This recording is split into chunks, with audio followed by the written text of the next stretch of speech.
So guys, balik lagi sama Kuliah Sore bareng El di sini. Oke, ini adalah Xiaomi 15T, HP baru dari Xiaomi yang tiap tahun pasti seri ini selalu rilis. Dan pasti ini jadi seri dari Xiaomi yang nggak pernah gagal ya. Yap, tiap tahun Xiaomi selalu rajin ngeluarin karena ini jadi salah satu seri andalan mereka ya buat rebut pasar flagship killer di Indonesia. Buat harganya sendiri, Xiaomi 15T ini dibanderol dengan harga mulai dari 6,5 juta rupiah buat varian 12 per 256 GB dan 7,5 juta rupiah buat yang 12 per 512 GB. Oke, buat desain sendiri Xiaomi 15T ini tuh punya desain yang kelihatan lebih mewah ya dari generasi sebelumnya. Mulai dari pilihan warna, finishing body, sampai bentuk frame kamera yang bentuknya ini juga kelihatan lebih mahal.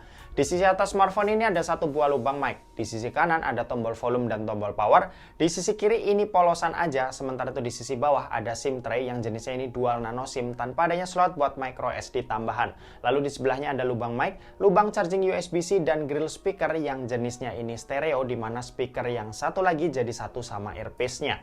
Smartphone ini juga udah dilengkapi dengan IP rating IP68 dust and water resistance yang bikin dia tahan sama air ya. Jadi mau kena ciprat atau dicelupin ke dalam air ini juga aman. Kalau buat layar, panel yang dipakai ini AMOLED, resolusinya 1.5K 1280 x 2772 pixel dengan ukuran layar yang ada di 6,83 inci. Buat layarnya ini punya 68 miliar warna, support HDR10+ dan Dolby Vision, serta punya peak brightness yang ada di 3200 nits yang dimana ini downgrade dari seri 14T yang ada di 4000 nits. Kalau buat refresh rate ini juga downgrade, jadi 120 Hz yang buat dipakai scrolling sih udah lumayan kerasa smooth ya. Terus buat proteksi, Xiaomi nyematin perlindungan layar Corning Gorilla Glass 7i yang udah kuat buat ngelindungin layarnya ini dari goresan. Lalu buat fingerprint, posisinya ini udah under display yang jenisnya optical. Buat kecepatan bacanya sendiri udah lumayan kencang, cuma emang belum bisa buat one tap. Kalau ngomongin desain layar, jenisnya ini flat dan punya bezel yang tipis di keempat sisi. Cuma buat sisi bawah, kalau diperhatiin ini masih sedikit lebih tebal dibanding sisi-sisi lainnya. Overall sih buat layar yang dikasih Xiaomi ini udah oke banget ya, mulai dari kualitas tampilan gambarnya, desain layarnya, sampai fitur-fiturnya ini juga udah bisa manjain mata kita sebagai pengguna. Buat konektivitas, smartphone ini mendukung Wi-Fi 6, Bluetooth-nya versi 6.0, terus support NFC dan infrared blaster, sementara itu buat USB Type-C-nya ini yang 2.0 yang udah support OTG. Oke, kita lanjut bahas performanya. Jadi Xiaomi 15T ini itu dibekali dengan chipset MediaTek Dimensity 8400 Ultra yang fabrikasinya ini 4 nanometer dengan jenis storage LPDDR5X dan UFS 4.1. Buat skor Antutu versi 11-nya sendiri, ini hampir tembus angka 2 juta ya. Ini udah nunjukin lah kalau performa dari Xiaomi 15T emang punya performa yang lumayan ngebut. Dipakai main game Mobile Legends, dapetin settingan grafik ultra dengan frame rate ultra. Di game ini bisa lancar dapetin 119 FPS, lancar tanpa adanya kendala sama sekali ketika aku mainin. Aku juga sempat push rank beberapa kali ya di sini dan puas banget lah sama pengalaman main Mobile Legends di smartphone ini. Lanjut buat PUBG Mobile, settingan yang didapat ini ada di Smooth Extreme Plus alias bisa dapat 90 FPS buat mentoknya. Dan ketika dimainin ya rata-rata FPS bisa dapat di 89 FPS yang lancar banget tanpa kendala juga sama sekali. Ditambah buat gyroscope ini udah hardware ya yang bikin pengalaman pakainya ini makin tambah asik. Lanjut kalau buat Genshin Impact ini aku coba langsung pakai settingan highest-nya dan alhasil saat traveling rata-rata frame rate-nya ini bisa dapat di 58 FPS dan ketika lagi battle yang ngeluarin banyak efek skill rata-rata FPS ada di 55 FPS yang mana ini udah bagus banget buat ukuran HP 6 jutaan dengan settingan tertinggi di game Genshin Impact. Overall pengalaman main game di smartphone ini itu udah muasin banget ya. Dimensity 8400 Ultra dan RAM 12GB ini udah jadi perpaduan yang bagus banget nih buat kalian yang butuh performa kencang buat dipakai main game. Kalau buat baterai kapasitasnya ada di 5500 mAh yang buat dipakai nonton YouTube selama 1 jam baterainya berkurang sebanyak 5%. Main sosmed scrolling IG Reels selama 1 jam baterainya berkurang sebanyak 6% dan buat main Mobile Legends selama 1 jam baterainya berkurang sebanyak 15%.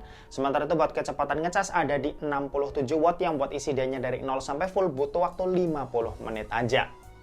Lanjut kalau buat sistem operasi, HP ini pakai HyperOS 2 dengan basis Android 15. Untuk update sendiri ini dijanjiin dapat 4 kali major update dan 6 tahun security patch. Buat fitur AI ini udah cukup lengkap ya, mulai dari AI foto editor di galeri yang bisa hapus objek mengganggu, memperluas foto, dan lain-lain. Lalu ada juga AI productivity yang bisa summary dan translate dokumen atau rekaman suara. Oke, dan terakhir kita mau bahas soal kameranya. Jadi buat kamera Xiaomi 15T ini dibekali dengan setup triple kamera. Ada kamera utama yang punya resolusi 50 megapiksel ber-OIS, lalu ada kamera ultrawide 12 megapiksel, dan ada kamera tele 2 kali optical zoom yang resolusinya ini 50 megapiksel. Sementara itu buat kamera di bagian depan ini resolusinya 32 megapiksel. Buat hasil jepretannya ini oke banget ya, dynamic range-nya berasa luas, kontrasnya cukup tinggi dengan shadows yang lumayan gelap. Kalau buat warna ini cukup natural, jadi enak nih buat kalian yang suka editing demi dapetin hasil yang sesuai sama selera kalian. Kalau buat detail gambar aku rasa ini udah cukup bagus, resolusi 50 megapikselnya ini udah cukup banget buat dapetin detail gambar yang masih kelihatan jelas ya, bahkan setelah di cropping. Nah, sisa hasilnya kalian bisa cek aja dari hasil foto-foto dan video berikut ini.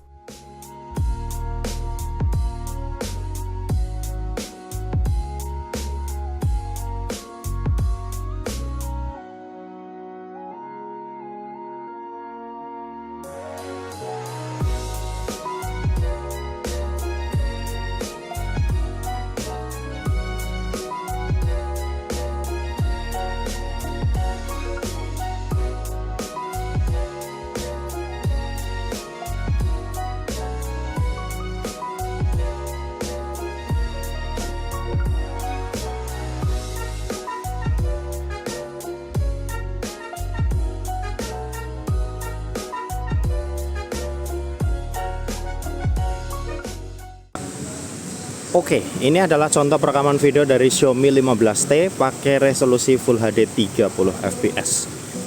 Di sini kita bisa pindah-pindah lensa ya. Secara langsung, cuma menurutku sih perpindahan lensanya kurang smooth. Hai, ayam. Terus kalau buat perekamannya sendiri dia udah cukup stabil, padahal shoot steady-nya itu belum diaktifin. Nanti kita bakal bandingin kalau udah diaktifin kayak gimana. Kalau buat warna dia sedikit agak lebih pucat. Cuma ya bagus ya. Ini kalau kita edit lagi bisa dapetin sesuai selera kita. Oke. Nah, ini shoot steady udah diaktifin. Cuma kalau pindah ke shoot steady kita nggak bisa switch antar lensa ya ketika udah direkam. Jadi ini cuma bisa kamera utama aja.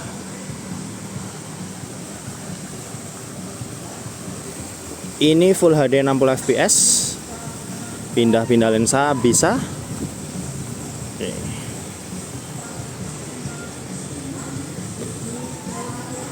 Oke, seperti itu. Lanjut, ini 4K 30 fps. Pindah-pindah lensa juga masih bisa. Mantap.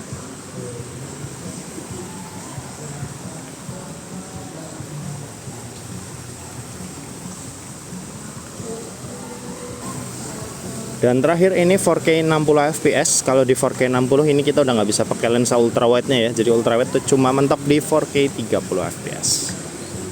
Yeah.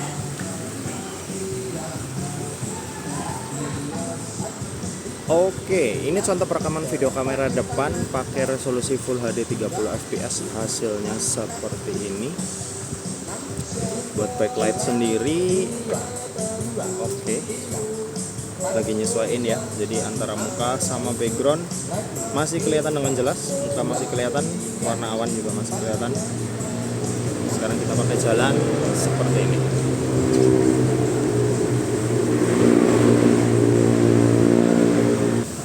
Terus lanjut Full HD 60 fps, hasilnya seperti ini.